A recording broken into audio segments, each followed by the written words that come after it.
May nakuha natin katulong. Sipag na. Ha? Ano masasabi niyo? Ha? Masipag nakuha natin katulong. Asop, mukhang matapang, no? Matapang, no? Yung nakuha natin katulong, no? Yung nakuha na, yung bago namin katulong, oh. Pero parang ano eh. Parang feeling ko, papalayasin pa tayo nung nakuha kong katulong. Tapang. Hindi. Paano pag pinalayas tayo? Hindi pwede. Hindi pwede. Amo nga tayo, no? Oo. Tayo laging nakanisi. Oo. Paano? Wala tayo papasahod yan. Patay ka. Hintay lang siya, no? Antayin nyo kami magkapera. No? Oo. Pwede mo lang sabihin na. Pero hindi nyo pa kilala yung bago nating katulong. Hindi. Hindi mo naman kailangan kilalanin yan. Kasi abusado yan pagka... Abusado yan pag nakipag-close ka. Pag inagay ka yan. Hindi nyo ba anak yon? Yung nakuha nating katulong? Hindi ako ano. Hindi, no? Oo. Anak niya. Para... Bakit hindi tayo makagalaw dito? Pero nakataas pa yung paa natin. Ha? Baka magalit yung katulong.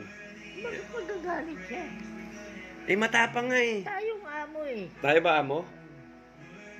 Ang problema. Yung katulong natin, tingnan mo, oh. Ayun tayo, oh. Parang nakasimangot.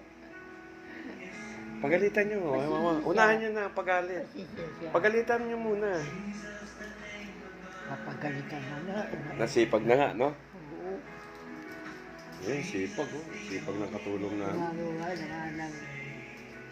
Pero hindi tayo pwedeng gumalaw rito kasi naglilinis daw siya.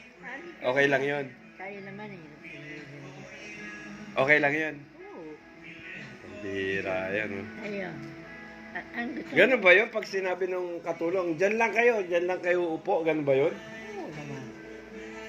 Walang ibang klase ito nakuha natin, no? Para matapang, no? Nay, no? Nay, no? Tingnan nyo kayo, tingnan nyo. Sipag talaga, oh. No? Nakikita nyo? Oo naman. Inday, wala na pang pasahod to sa'yo. Paano yun? Lumayas na lang kayo dito. Oh, kita mo? Yun ang sinasabi ko sa inyo. Bago ito yung bahay. Oh, kita nyo? Ikaw na nangyayari eh. Pambiak. Ayun ang sinasabi ko sa inyo, huwag tayo kumuha ng katulong. Ay, ikaw Ngayon kumuha tayo ng katulong, pag hindi raw natin siya mabayaran, lumayas daw tayo. Pwede ba? Ah? Diyan ka lang lumapo. Paano yun? Ano gagawin namin? Pag wala tayong pampasahod para tayo ang nakikitira ngayon, baka tayo gawing katulong nito. Ganun ba yun? Hindi. Hinday? Lumayas na lang kayo. Anak po, Kasi patay. kayo marunong maglinis. Patay tayo niyan. Ano gagawin natin ngayon? Paano na? Bahala na. Ayan ang sinasabi ko sa inyo, huwag tayong kukuha ng katulong. Kasi baka yung katulong, palayasin tayo. Ganun nga ang mangyayari. Di ba? Ayan ang sinasabi ko. Patay tayo ngayon.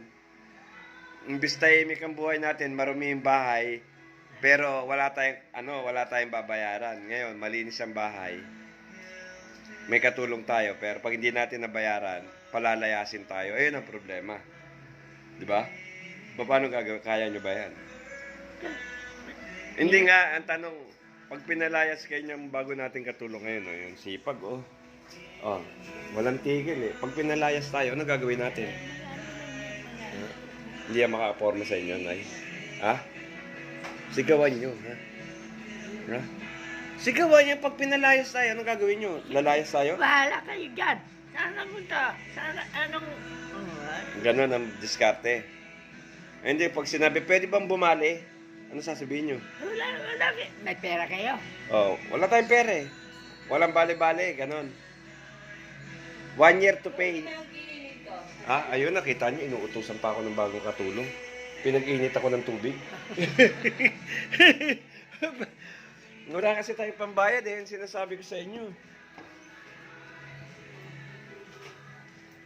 Inday, ano na? Kumukulo na, Inday. Sali na lang. Oh, hawakan ko yan. Kita mo, ayan ang sinasabi ko sa inyo. Ako nag-init, ako yung amo, inutusan ako ni Inday. Patay tayo dyan.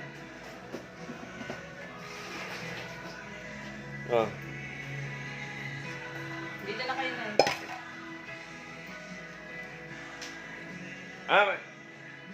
Si Madam may maliligo. Oh. Madam, paliliguan ka na ni Inday. Yan ang sinama, masipag talaga ito nakuha akong katulong. Yung ininit pala, para sa'yo pala yun. Oo. Kasi, amoy pupo ka daw. O, sige na. Oh. Madyan, dali. Oh. Maliligo mo pa ako.